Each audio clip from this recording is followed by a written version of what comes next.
É. Aliás, eu vou aproveitar que a professora... O professor Tagini está com muita pressa, professor? Vou abrir um pouquinho mais política aqui com a professora Maria Hermínia. A professora Maria Hermínia, ela fez uma coluna há acho que 2 dias na Folha, né? Ontem. Foi ontem, saiu ontem, né? Falando sobre se a gente puder até abrir ela aí no telão, falando sobre justamente agora, né? Achei interessante isso. A direita depois do Bolsonaro. A gente está falando muito sobre isso, né? Muita gente do que a gente entrevistou aqui nos últimos dias, professora, apoiadores de Bolsonaro, senadores e tudo mais, como o senador Rogério Marinho que veio aqui, eles seguem falando, quem vai decidir é Bolsonaro, quem vai estar justamente na decisão final de quem vai ser o candidato em 2026 vai ser o Bolsonaro, né? O filho dele diz, a prisão de Bolsonaro não acaba com o bolsonarismo.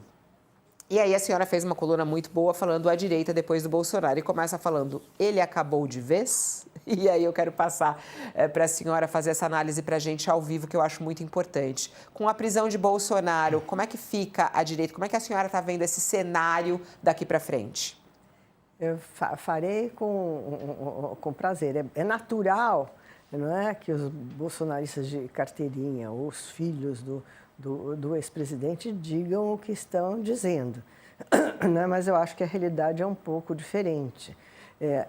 Eu acho que claramente, com a prisão, com esse processo todo, o ex-presidente Bolsonaro, não é, na verdade, perdeu a capacidade de ser o centro que nucleou as diversas forças de direita desde 2018, a partir de 2018. Né? No meu artigo, eu tento mostrar que no período anterior, né, nós tínhamos um arranjo diferente.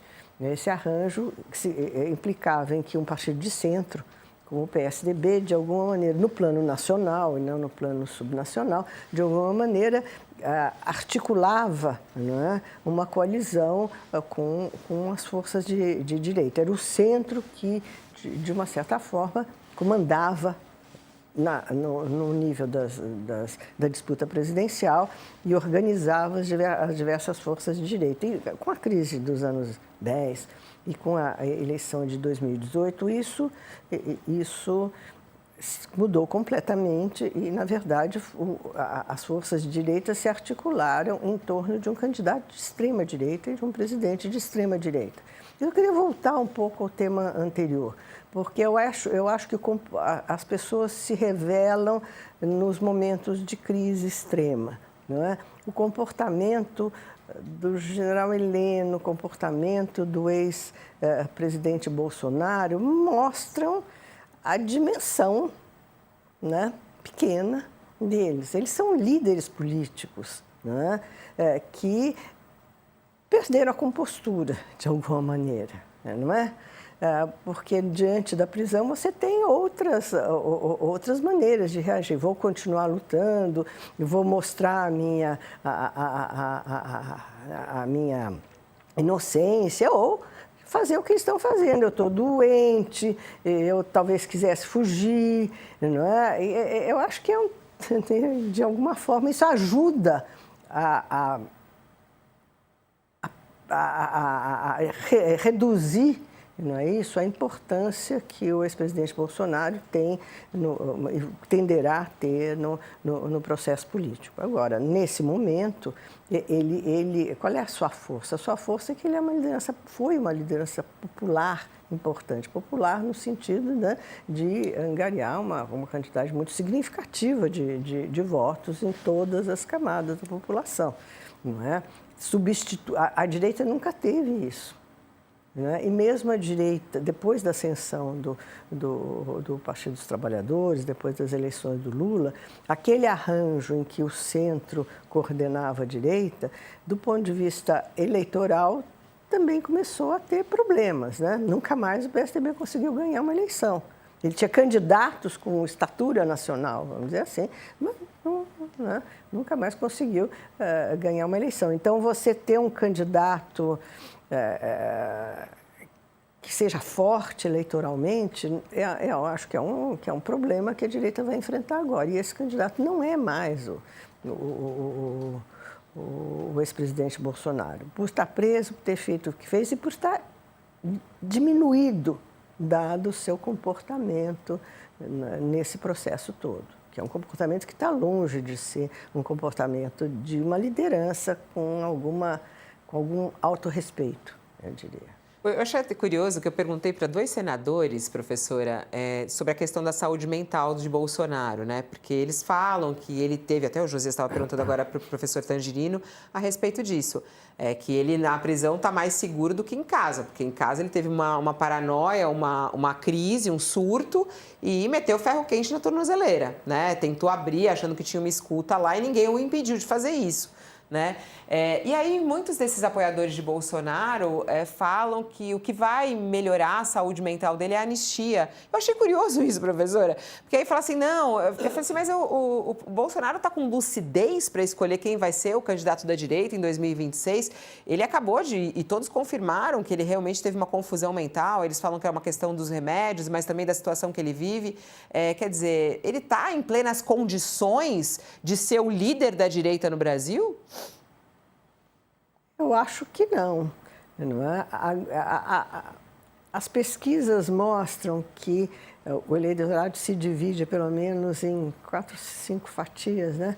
Uma que é bolsonarista extrema, uma que é bolsonarista raiz, né? Uma que é petista raiz, outros que simpatizam com o Bolsonaro, mas podem ir em outra direção, os que votam no PT, mas podem votar em outros candidatos, e outros que estão ali no meio, sem saber, né? Sem preferências claras. Então, todos esses que estão fazendo a campanha agora pela anistia, eu acho que representa uma parcela muito pequena do eleitorado. E eu acho que os políticos sabem disso. Se não soubessem, se uma coisa que políticos sabem é como ganhar a eleição, né? Se não soubessem, tá certo, não estariam onde estão, no Congresso, etc. Então, eu acho que é difícil, a menos que você tenha essa crença, né, irremovível de que é só ele e que ele está sendo perseguido. O deputado Mário Frias diz que ele está sendo torturado, né,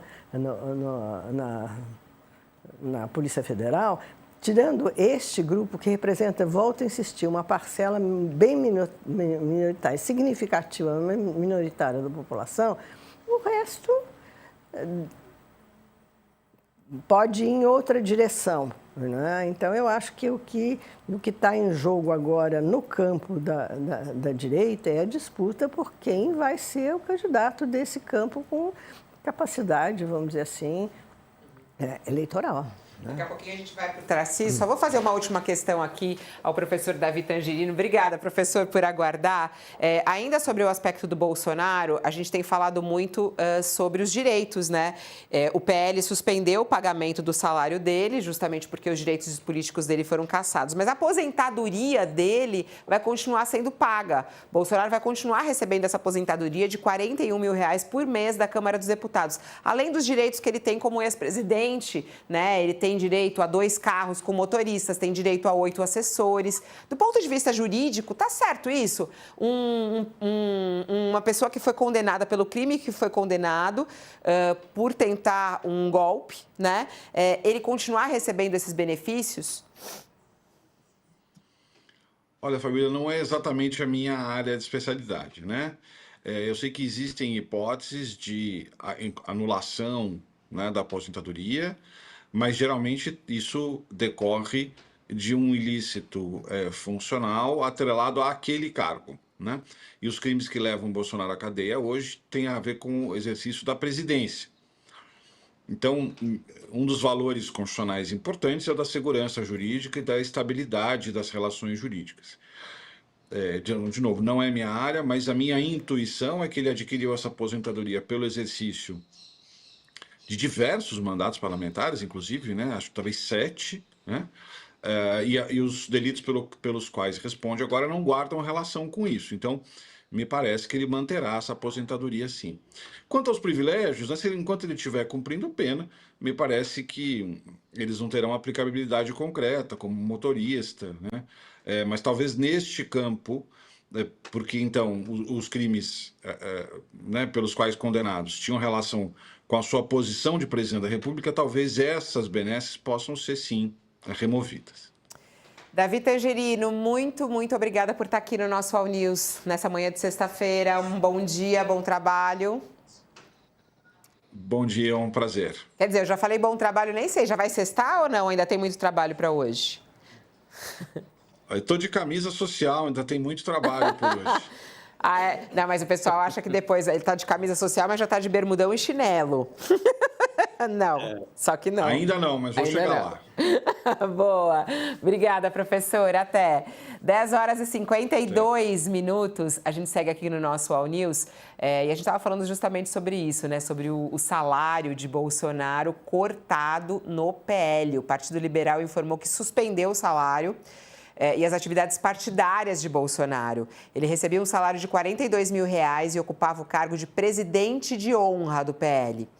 E na decisão, o partido dele, o PL, citou a suspensão dos direitos políticos e a condenação pela trama golpista e mencionou a lei dos partidos políticos, que prevê o cancelamento das atividades partidárias em caso de perda de direitos políticos. E aí o presidente do PL disse ao UOL que está cumprindo a lei, né? O líder do partido na Câmara, o Sóstenes Cavalcante, disse que a decisão foi tomada depois de um alerta de um dos advogados do partido, para não abrir mão da margem a eventuais sanções. O cargo de presidente de honra ficará vago. Tá correto, né, Josias? Imagina a gente pagando um salário de R$41 mil, porque R$42 mil que a gente que paga esse salário, não é isso? Sem nenhuma dúvida. O salário pago pelo PL, em verdade, sai do fundo partidário, que é dinheiro público, dinheiro dos brasileiros, né? Em democracias mais modernas, mais maduras, Fabiola, mais maduras do que a brasileira, quando deseja colocar um político para trabalhar, o eleitorado simplesmente lhe sonega a reeleição. Aqui nós não temos nem esse privilégio, porque o Bolsonaro, derrotado nas urnas, ele não pode fazer nada, porque ele é um político profissional. Ele se fez, depois de desonrar o posto militar, planejando um atentado no Rio de Janeiro contra uma adutora. Ele foi lá submetido a um julgamento no Superior Tribunal Militar, fizeram um arranjo para colocá-lo para fora do Exército pela porta lateral, e desde então ele está aí há mais de 3 décadas na política. É um político profissional, nunca produziu um palito de fósforo e, no entanto, enriqueceu na política. Já fizemos nós mesmos aqui reportagens sobre o patrimônio imobiliário da família Bolsonaro. É uma família muito pujante economicamente e, como disse, nunca produziu um palito de fósforo. E o eleitor, tendo empurrado o Bolsonaro para uma vida laboral, útil, poderia trabalhar, mas ele não sabe o que fazer. Ele só tem existência política. Agora, foi condenado, praticou crimes contra a democracia e não faz nexo que um partido político continue remunerando o Bolsonaro em cana. Aí já está o líder, o Sóstenes Cavalcante, líder do PL na Câmara, dizendo, não, já informamos a ele que ele não ficará desamparado. Havendo necessidade, nós vamos socorrê-lo, faremos uma vaquinha. O Bolsonaro não existe fora da política. Agora, é pouco, Fabiola, porque o PL continua pagando o aluguel do Bolsonaro, continua pagando salário para Michele Bolsonaro. O PL continua assegurando guarida para que a família Bolsonaro prospere na política. Então, é muito pouco, mas é o que dá para fazer, né? Isso daqui seria um escárnio se fosse mantido. O Bolsonaro preso e o partido pagando mais de R$40 mil de salário com dinheiro extraído do bolso do contribuinte, não faz nenhum sentido.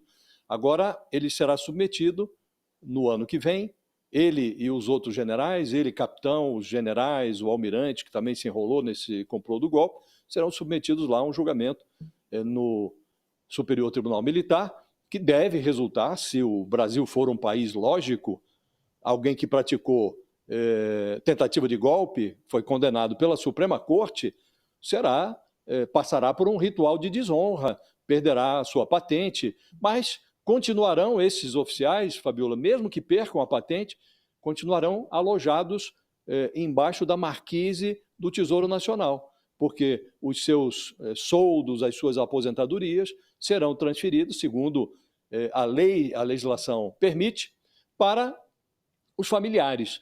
Então, o soldo do Bolsonaro, que hoje está em torno de R$13 mil, por exemplo, a aposentadoria militar dele, vai para Michele. Ele vai ser considerado um morto ficto. É um zumbi que, embora expurgado dos quadros das Forças Armadas, mantém o seu vencimento, só que transferido para o familiar, assim como todos os outros oficiais. Então, a gente tem essas idiosincrasias na legislação brasileira que vão manter o golpista dentro do Tesouro Nacional ainda, dentro dos cofres públicos. Mas aqui seria, como disse, um escárnio se o partido político, o PL, continuasse remunerando com mais de R$40 mil um personagem que tentou golpear a democracia, tentou virar a mesa, conspirou contra o regime que assegura o funcionamento do partido. Então não tem lógica, não faz nexo, seria de fato um escárnio. Mas só que a aposentadoria segue, né? Faz sentido isso, professora Maria Hermínia? A gente recebe hoje aqui a professora Maria Hermínia conosco. Faz sentido essa aposentadoria? Que benefícios Bolsonaro ainda pode continuar recebendo?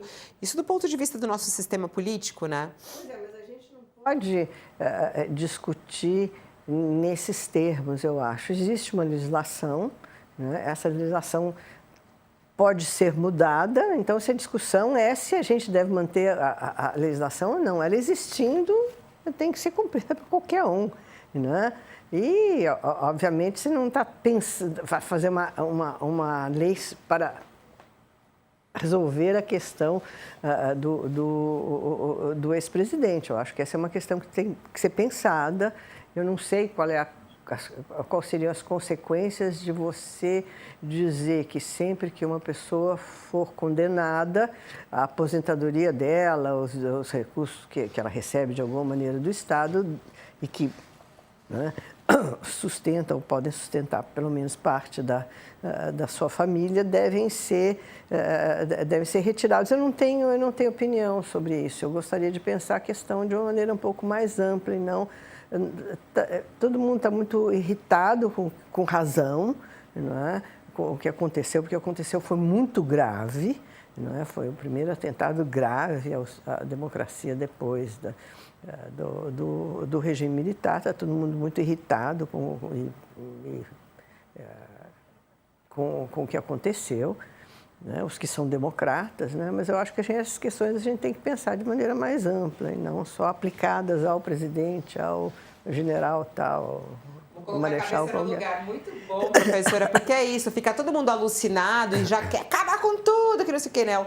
Isso é democracia, né? Muito interessante. Aliás, o filho do Bolsonaro, o senador Flávio Bolsonaro, até escreveu nas redes sociais a respeito desse corte aí do salário do PL, dizendo o seguinte: a suspensão das atividades partidárias de Bolsonaro foi algo obrigatório e não por vontade do partido. Se ele está arbitrariamente impedido de trabalhar, a lei determina isso. Agora é hora de permanecermos unidos. Enquanto eu estiver vivo, não faltará ao meu pai. Repito, é hora de ficarmos unidos, é o que diz aí Flávio Bolsonaro. Bom, para quem está conosco na TV, o intervalo, mas a gente segue pelo YouTube sem intervalos comerciais para a gente falar justamente sobre essa sucessão, né? O Eduardo Bolsonaro, em entrevista aqui no UOL, ele falou sobre a possibilidade de apoiar Tarcísio. Vamos entender melhor essa história.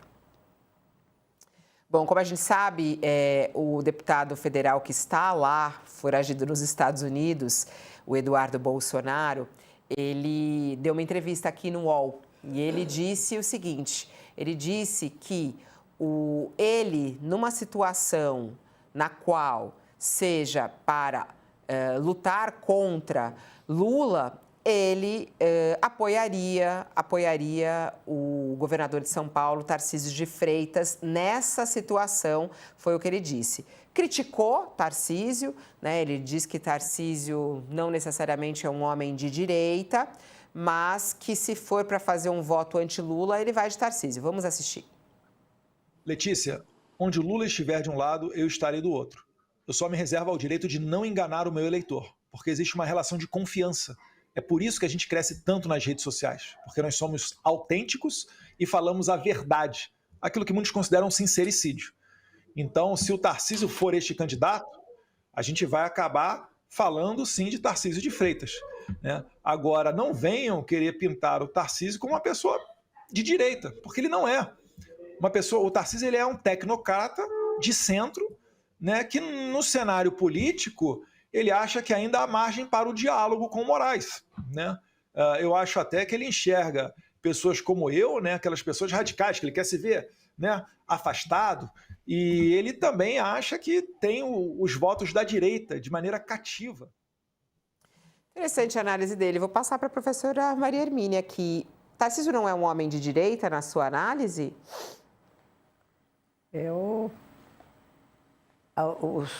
Vamos dizer assim, a coalizão, né, o campo no qual ele atua é um campo da direita, isso eu não tenho nenhuma dúvida, né? Acho que todas as suas declarações até agora foram declarações de fidelidade à extrema-direita, ou seja, de fidelidade ao presidente Bolsonaro. Em algum momento ele disse que daria anistia se chegasse à presidência. Então, todas as suas declarações públicas vão no sentido de uma posição muito fortemente de direita e muito próxima ao do presidente Bolsonaro. Obviamente, agora que a sua trajetória não é toda na direita, nós sabemos, ele trabalhou no governo Dilma, né, tinha um posto de segundo escalão, mais importante no governo Dilma, ele tem essa trajetória onde ele acabou se alinhando, né, no campo da direita. Que movimentos ele fará daqui para diante, se for candidato, né, para unificar este campo e para ganhar aquela parcela pequena do eleitorado, mas que vai ser decisiva, né, que pode ir tanto para um lado como para o outro, nós não sabemos. Eu não conheço o governador, não é? E não sei, só conheço as suas declarações até agora, não é? Agora, o que movimento ele fará? Se for candidato, a gente ainda tem que esperar para ver, né? Eleição, em geral, modera as pessoas, né? Tirando o momento de crise em que a ascensão de Jair Bolsonaro pôde ocorrer, normalmente a eleição, de uma certa forma, modera, porque os candidatos têm que ganhar mais votos para além do seu campo, daquele lugar de onde eles saem, né? Então, eu acho que a gente tem que esperar para ver. Até agora, ele não deu nenhuma indicação de que não fosse um bolsonarista sincero. Não deu nenhuma indicação que não fosse um bolsonarista sincero.